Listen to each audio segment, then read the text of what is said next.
Hi beautiful souls, it's Tan again, back here today with you on this astrology, human design and gene keys channel. And today I'm going to be doing a video on gene key number 25, and I feel like it's been a while since I made a gene key video. I think it's been almost a year, but you know, Mercury retrograde hits and it's like, maybe I should go back and finish my gene key series because I made a lot of video on that. And if you want to watch the rest of the gene key videos that I've made, you can click on the link above and description box below and check them out. I'm currently trying to recover from a cold, so I do apologize if my voice is a little raspy and I spontaneously cough. But yes, before we get started on gene key number 25, don't forget to head over to my website where you can meet your Tan Astrology team. Amazing, beautiful, and talented astrologers there that I'm working with currently who are very passionate about doing natal chart readings for you guys if you're interested in allowing them and inviting them to guide you on your self-discovery journey. So check them out, meet the team, and order a reading if you're interested. Also, don't forget to check out our new articles page where we have our astrologers writing up some articles out there which are very, very wonderful and very talented articles on moon through the houses and monthly horoscopes, so do check that out. All right, and don't forget to head over to my art YouTube channel as well. I feel like there's a lot of expansion happening here on Tan Astrology, but yes, check out my art YouTube channel. I am active and back in my art studio, and I'm going to be doing a lot of paintings and posting on that as well, so check it out. Link up above in the description box below. So without further ado, let's get started with diving deep into gene key 25. This gene key is represented by the vision key bird of the flamingo, and it is moving from, and it encompasses 28 degrees and 15 minutes of the sign of Pisces to 3 degrees and 52 minutes the sign of Aries. So it's that Pisces Aries cusp. And it's quite evenly distributed actually in the sign of Pisces and Aries as well, as you know, in terms of being this cusp. So it moves from the shadow of constriction to the gift of acceptance to the city of universal love, the myth of the sacred wound. In the dream arc totem, this archetype, in the fear level, it's the salmon.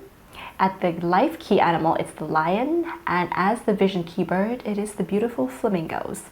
In the I Ching hexagram, this hexagram is heaven over thunder. It is called the hexagram of innocence, opening all channels to return to natural divine order. This archetype in the gene keys is part of the codon ring of humanity. It's associated with the amino acid arginine, and its physiology is the heart.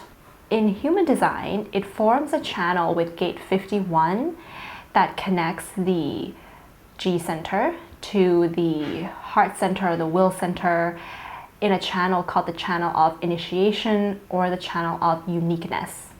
And this archetype itself is located in the G center or the identity center of the human design body graph. And its programming partner is gene key in human design gate 46. So that's Libra archetype. That's Libra from, it's the Virgo Libra cusp, 28-15 degrees of Virgo to 3-52 degrees of Libra.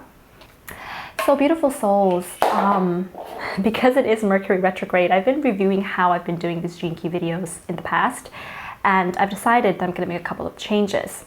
So from this point onwards, I feel like I do want to talk about the bird that's associated with the gene key, but I don't want to go into too much details of the birds.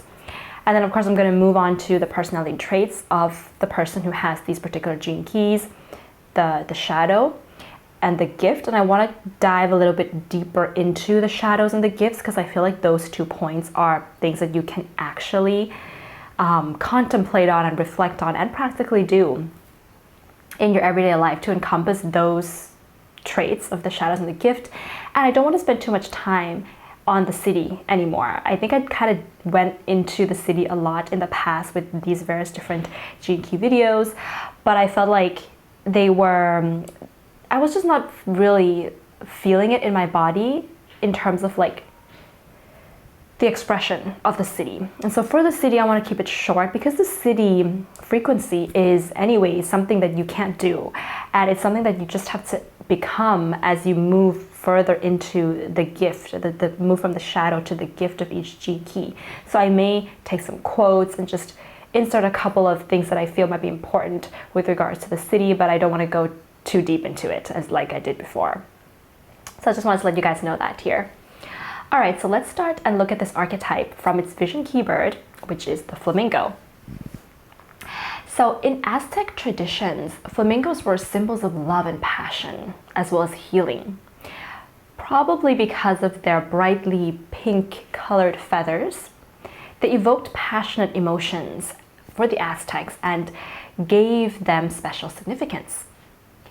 Now, what I love about the information that I found of flamingo is that it is one of the birds that produces what is called crop milk to feed their young. So it's basically milk that they produce to feed the young. It's a milk-like substance, you can say. It's not like a mammal milk. But there's only 3 birds that do this: the flamingos, the pigeons, and the male emperor penguins. And so the thing that makes the flamingo very unique and different from the penguin and the emperor, the penguins and the pigeon is that the color of the crop milk of the flamingo is red, and it looks like blood. And I feel like this is symbolism in itself of a lot of various different things, like love, for example. And so the reason why the flamingo's crop milk is red, whereas the other bird's crop milk would be like a creamish, whitish kind of color, is because the feathers of the flamingo themselves, they are, colored pink because of carotenoid pigments that's found in their diet, because they eat mainly crustaceans and algae, and so basically like shrimps and things like that, and so it colors their feathers. And when they're feeding their chicks crop milk during breeding season, a lot of their carotenoids gets taken up to be used to feed their young. And so the birds actually drain, their feathers actually become drained of color. The plumage appears almost white. So it's almost like they're giving that, the thing that they had fed themselves, the food that they had fed themselves, how they have nourished themselves, how they've healed their body, right? They've given that to their young in the form of the crop milk. And so that in itself is a very strong symbolism of Gene Key 25, of universal love and acceptance. So let's move on and look at the personality traits of somebody who has a prominent Gene Key 25 in their profile, or has this Pisces Aries cusp energy coming in, or Human Design Gate 25. So these people, if you have this archetype, you can appear to people as being very, very loving. But on the flip side, if you're in the shadow energy frequency, you can appear as somebody who is needy of love. That can also happen here. To love and to be love is your life and blood. You breathe love on a daily basis, we can say. But at the same time, it can also this energy can make it hard for you to figure out what love actually means for you and what love actually means in the world. Because when you are diving so deep into any particular topic, like for you it's love, you're gonna have to encompass and understand its totality. And sometimes, it's this, we can say, understanding of the opposing forces of, for example, love and freedom, or how to balance love with relationships, or how to differentiate between love and obligation. What does unconditional love mean for you? What does universal love mean for you? And also, if you have this archetype, this energy, you're going to be somebody who is quite involved in healing. So all forms of healing are very attractive to you, and there's a lot that you do on a daily basis to heal. So this may be, for example, foods that offer a sense of healing for you, exercise that is healing for you. A lot of people have this archetype or into yoga, sometimes running, or anything that you feel personally for yourself is very healing. Devotional practices that can be healing, some forms of like alternative medicine that you feel herbs and things like that you feel are going to be very healing for you, that is something that you want to be able to incorporate on a daily basis. You are going to have a much softer presence about you if you have this archetype, and you are also going to be somebody who is very faithful in love, and also you can have a lot of faith in love as well, and this is something that you have to cherish within yourself. Having faith in love, the innocence of the faith in love is something that you have. Even if you've been hurt in the past, if you're on the positive end of the spectrum, the higher energy frequency of it, you're not afraid to love again, and you're not afraid to continue to have faith in love after you have been hurt. But if you're on the negative end of the spectrum, you can be the type that closes your heart off after you've been hurt. So the question is, with the personality of this archetype, is are you a spiritual warrior of love? Or are you a bruised soldier who's afraid to fight again? Let's move on to the gene keys frequency of this archetype, starting with the shadow of constriction. So, constriction, in the sense of this particular archetype, when you embody, if you are in the shadow of constriction, you are going to be in a frequency that is, we can say, suffering.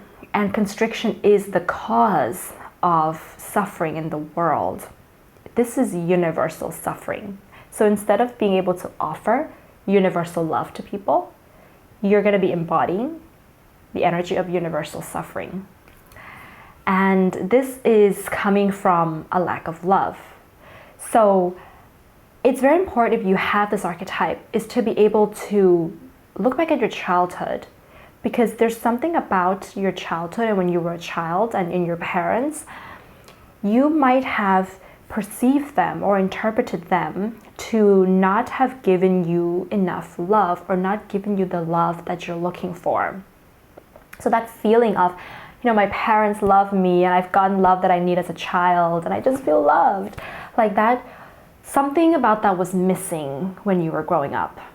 And sometimes this is also stemming from since you were in the womb of the parents. So if when your mother was carrying you in her womb, she had constricted breathing, for whatever reason that is, maybe she was stressed, worried, or she was busy with something, she couldn't give you the most fundamental aspect of love, which is breath. Like that deep breathing, she couldn't do that when you were in the womb.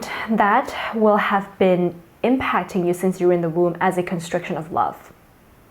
So if you haven't healed from the constriction of love since you're in the womb, and from the constriction of love when you were growing up as a child, if you have ignored that process of healing, if you haven't looked back on that, you will continue to be constricted in your body throughout your life.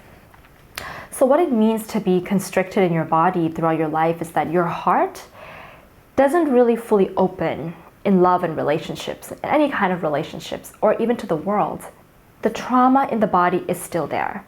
And as a ripple effect, if you haven't healed from your childhood wounds, if you carry a closed heart, a constricted heart, what you end up doing is you end up, impacting the world by perpetuating the suffering, the lack of love that's already there in the world. You add to that, right?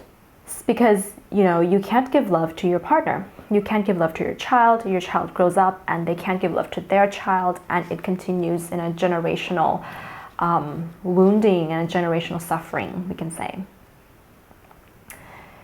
So I actually knew somebody, I want to give this as an example, that, I felt that they had potential to have a lot of universal love for the world and for themselves, but at some times I also saw their shadow of constriction. And so this person that I knew was having a bit of, we can say, like, they told me that in relationships, it was not possible to have unconditional love. They actually said that in a relationship, you shouldn't give another person unconditional love, because relationship is an obligation, and in a relationship, it's all about give and take. If you want to give something, you have to make sure that you get enough back in return. So this is the shadow of this archetype, and with discernment, I don't totally disagree with this person, because I do feel that in a relationship there are obligations that you have to meet, and some things that you want to invest into the relationship, you also have to make sure that you're not being treated unfairly and that you are being treated equally, and there's an equal give and take. But at the same time, you also have to love the other person unconditionally. So you have to be able to encompass all of it. It's not like one or the other, right? But this person didn't see that. They had their sun in Gene Key 25, and they didn't see that. They just only felt like if they were to give unconditional love to another person, that they would just be hurt, that they would just be too vulnerable. And so they adopted this mentality of obligation and give and take only in relationships, right? So that's an example of this here. So with this archetype, it's really important for you to understand that whatever has caused you a wound, it has a purpose. And one of its purpose is to allow you to unwind, is to allow you to accept. So constriction can also be manifested in society as well, in terms of territories and barriers, and sometimes money, time is something that we've created that constricts us, and some systems of thoughts can be considered to be restrictive or constrictive. So another way of looking at constriction and restriction is that if you're in the shadow of this archetype, you could be somebody who is holding on to and having a very tight grip of people, of material objects, unable to let that go, and not being able to accept that love grows through freedom. It dies through constriction. So constriction is ultimately a result of fear. And fear is something that will make you think of only your own survival. With this archetype, it's important that you have to understand that ignorance is not bliss. So this is what this archetype wants to teach you, is don't ignore your wounds. It's not bliss to ignore. Ignorance is misery, but you may not really recognize this until something big happens in your life. So, for example, if you're gripping in a relationship, if you're holding on too tightly out of fear in a relationship, eventually your partner is going to walk away because you're constricting them and they feel constricted in your presence. When something big like that hits you, that's when you realize that you can't ignore your deeper fears anymore, your traumas anymore, that you have to go back, you have to heal it. The reactive shadow here, so if you are, and you can flip back and forth between the more repressive and the reactive shadow. The reactive shadow is like the yang energy of this shadow. The yang energy of this shadow is to hate how you feel, any type of feeling. When you're happy, you have to project it onto other people. When you're sad, when you're angry, you project it onto other people. I'm happy because of you. You make my life wonderful. When I'm angry, it's because of you. You did this and you made me angry. So it's like not taking responsibility for your feelings, but it's also kind of like not wanting to actually feel at all, being cold, to how you feel and being cold to other people. So let's move on to the gift frequency of this archetype, and how can you move from the shadow of constriction to the gift of acceptance. So acceptance, as said by Richard Rudd, the creator of the Gene Keys, is a portal to a world filled with love. So when you have embraced acceptance, what ends up happening is that there's more love in the world. So the first step to acceptance is to recognize your shadow of constriction, is to not ignore it, is to do the childhood healing. This takes courage.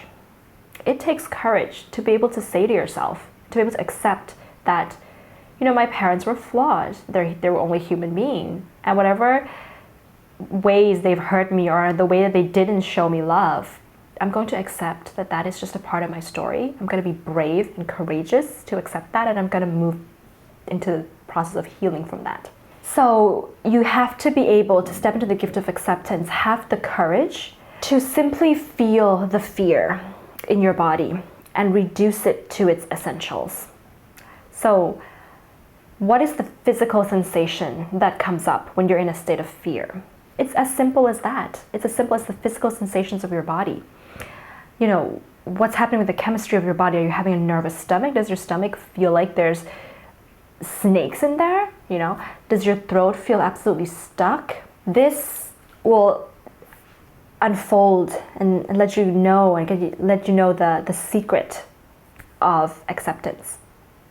Because when you feel the physicalities of fear in your body, all you have to do is breathe deeply.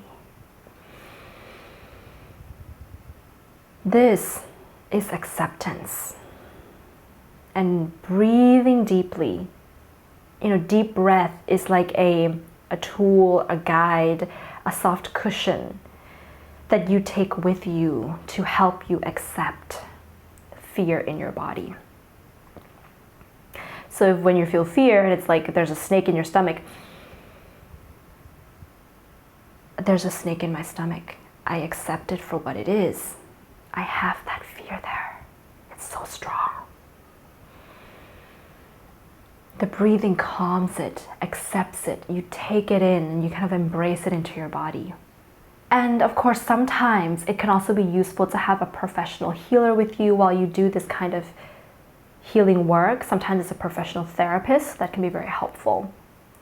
This is what is called a softening process. It allows you to feel whatever you feel in the moment without any kind of judgment, without any worries, just to breathe and accept it into your body. Because what also happens when you take a deep breath into your body is that the fears, they don't revert to the mind.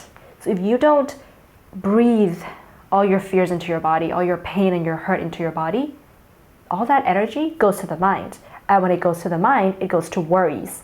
It goes to thinking of the consequences. It goes into judgments. It goes to thinking about the future. And so that doesn't help you to accept.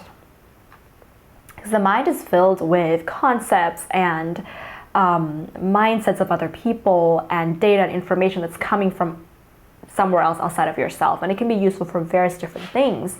But when you really want to accept your fears and your pains, it's the breath in the body.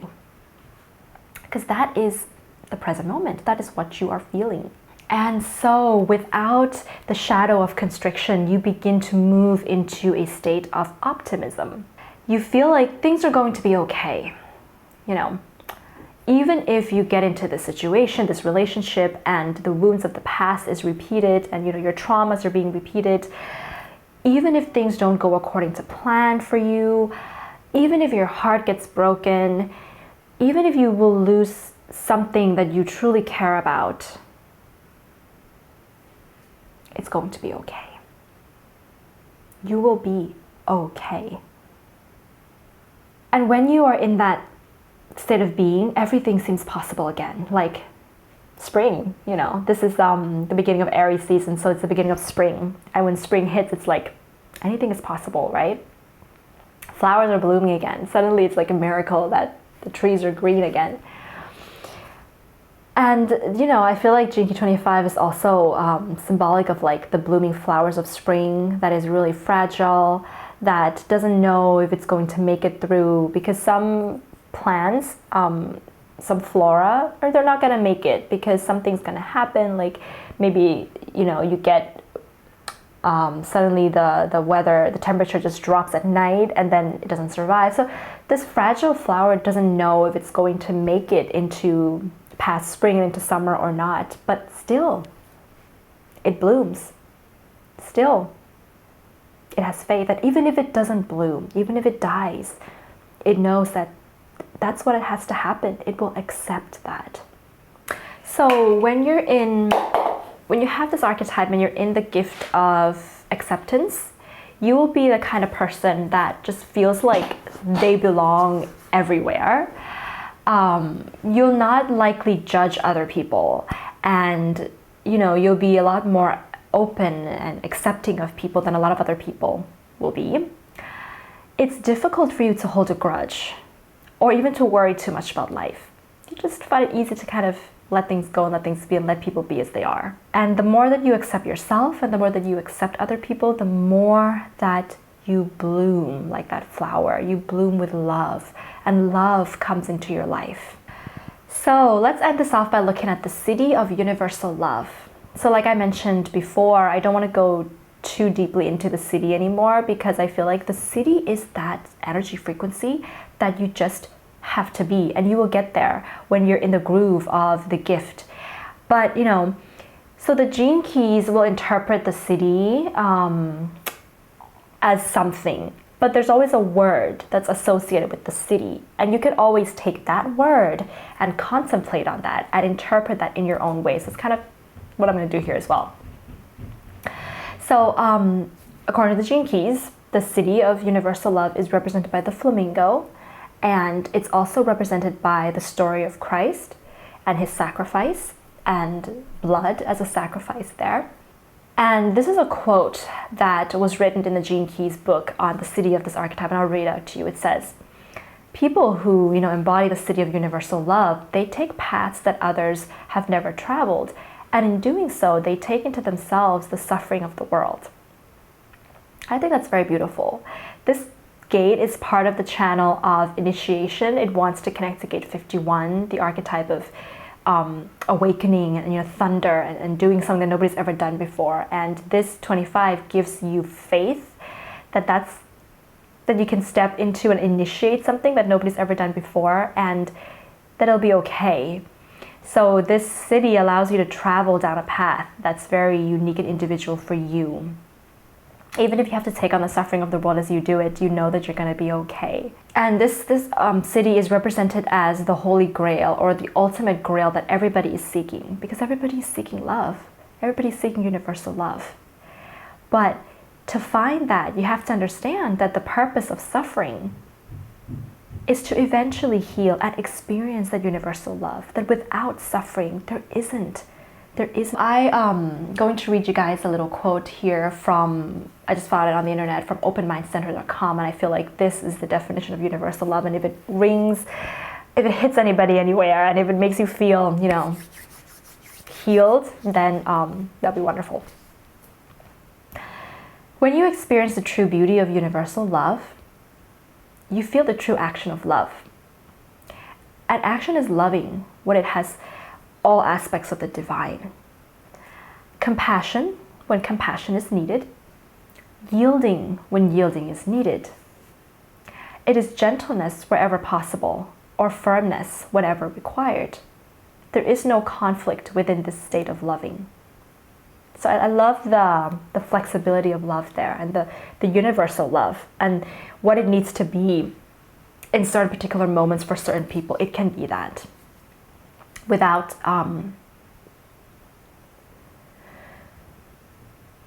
but you have to heal first. That's important. If you don't, then it's going to make you feel traumatized.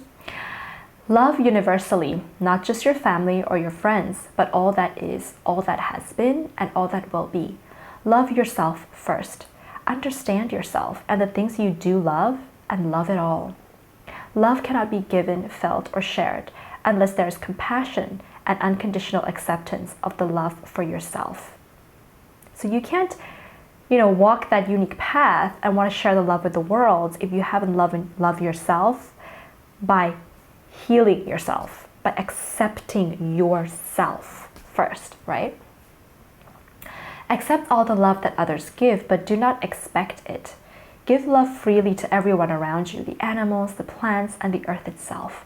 Strive to interpret the many differences of people from a perspective of love, from a place of love.